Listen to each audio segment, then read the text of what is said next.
3 বছর ধরে কাউন্সিলরবিহীন ওয়ার্ড দক্ষিণ দমদম পুরসভার 5 নম্বর ওয়ার্ডে নেই কোনো কাউন্সিলর। বেহাল দশা দক্ষিণ দমদম পুরসভার 5 নম্বর ওয়ার্ডে। পুরো পরিষেবা থেকে বঞ্চিত হচ্ছেন ওয়ার্ডের বাসিন্দারা। পানীয় জল, পুকুর সংস্কার, আবর্জনা অপসারণ সবেতেই সমস্যা, এবং সেই সমস্যার মধ্যে প্রায় 3 বছর ধরে রয়েছেন 5 নম্বর ওয়ার্ডের বাসিন্দারা। 3 বছর আগে মৃত্যু হয়েছে কাউন্সিলর ধনঞ্জয় মজুমদারের। তারপর থেকেই ফাঁকা ওয়ার্ডের কাউন্সিলর পদ। অবজারভারের দায়িত্ব দেওয়া হয়েছে 15 নম্বর ওয়ার্ডের কাউন্সিলরকে, এবং অবজারভারের কাজে অখুশি 5 নম্বর ওয়ার্ডের বাসিন্দারা, কারণ তথৈব চ অবস্থা গোটা ওয়ার্ডের। অবিলম্বে 5 নম্বর ওয়ার্ডের নির্বাচনের দাবি জানাচ্ছেন সেখানকার বাসিন্দারা। এই মুহূর্তে সেই ছবি আপনারা দেখতে পাচ্ছেন, যেখানে 3 বছর ধরে কাউন্সিলর নেই, তথৈব চ অবস্থা পুরো পরিষেবায়। দেখতে পাচ্ছেন পানীয় জল, পুকুর সংস্কার, আবর্জনা সবেতেই কার্যত সমস্যা রয়েছে, এই অভিযোগ স্থানীয় বাসিন্দারা করছেন। সেই ছবিও কার্যত স্পষ্ট হচ্ছে। এই মুহূর্তে সেই ছবি আমরা আপনাদের সামনে তুলে ধরছি। আবর্জনা পরিষ্কার হয় না এমনটা অভিযোগ করছেন এলাকাবাসী, পুকুর পরিষ্কার করা হয় না এবং পানীয় জল ঠিকমতো পাওয়া যায় না। এই একাধিক অভিযোগ রয়েছে 5 নম্বর ওয়ার্ডের বাসিন্দাদের। কি বলছেন তারা শোনাই আপনাদের।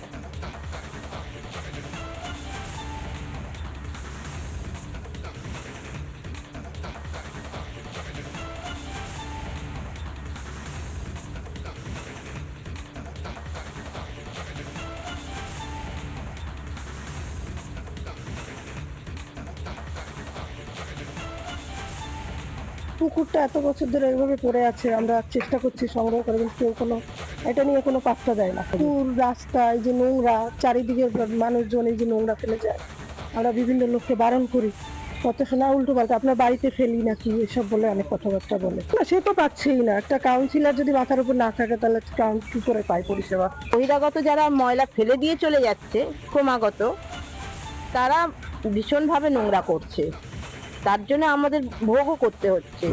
এই যে মশা মাছি প্রচন্ড পরিমাণে হচ্ছে, আর তারপরে পুকুরটাও এরকম নোংরা হয়ে পড়ে রয়েছে। কোনোদিন আর এই পুকুরে কোনো রকম পরিষ্কার করার ব্যবস্থাই হচ্ছে না। এগুলো পরিষ্কার টরিষ্কার হওয়ার দরকার অবশ্যই। ভীষণ পুকুরটা তো ভীষণ হয়ে রয়েছে, পানা হয়েছে, তো চারিদিক পরিষ্কার করা হয় না।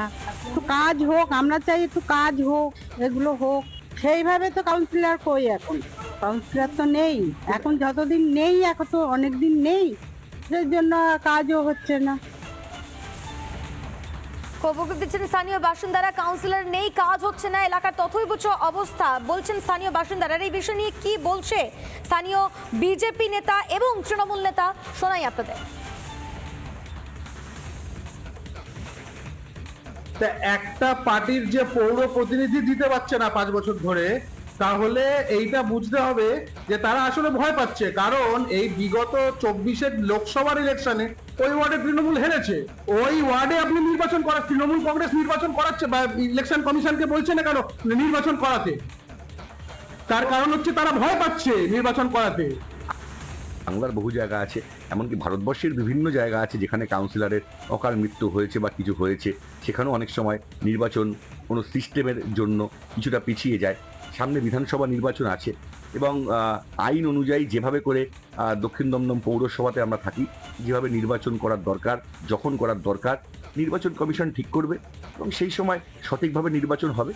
প্রাক্তন সিআইসি তার 35টা ওয়ার্ড দেখার মতন যার দক্ষতা আছে, তার 5 নম্বর ওয়ার্ড নিয়ে কোনো টেনশন নেই।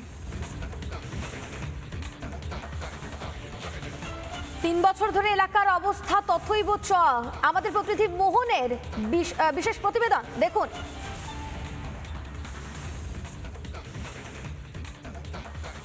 আমরা এখানকার যারা মানুষ রয়েছেন তারা পরিষ্কারভাবে জানাচ্ছেন যে এই যে জায়গা, অর্থাৎ আমি যে পুকুরের কাছে দাঁড়িয়ে রয়েছি, আমতলা মাঠ কমিটি, আমতলা যে পুকুর রয়েছে, দীর্ঘদিন ধরে সংস্কার করা হয়নি, যার ফলে কেউ বা কারা রাতের অন্ধকারে দিনের বেলা কখনো আবর্জনা ফেলে যাচ্ছেন, তাতে সমস্যা ভুগছেন এলাকার মানুষ।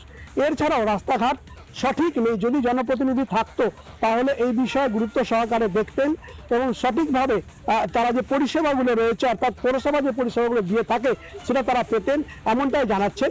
তবে এখনো পর্যন্ত যে এই এলাকার মানুষরা কিন্তু বর্তমানে যে পরিষেবা পাচ্ছেন তাতে কিন্তু তারা সন্তুষ্ট নন।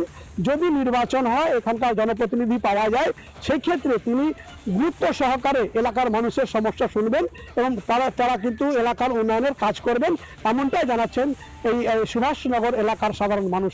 আনন্দ মোহন ঝা, রিপাবলিক বাংলা, দমদম। নানা ধরনের কন্টেন্ট দেখার জন্য লাইক করুন, শেয়ার করুন আমাদের ফেসবুক পেজ, সাবস্ক্রাইব করুন আমাদের ইউটিউব চ্যানেল। পাশাপাশি অন্যান্য ব্রেকিং নিউজের জন্য অবশ্যই চোখ রাখুন রিপাবলিক বাংলায়।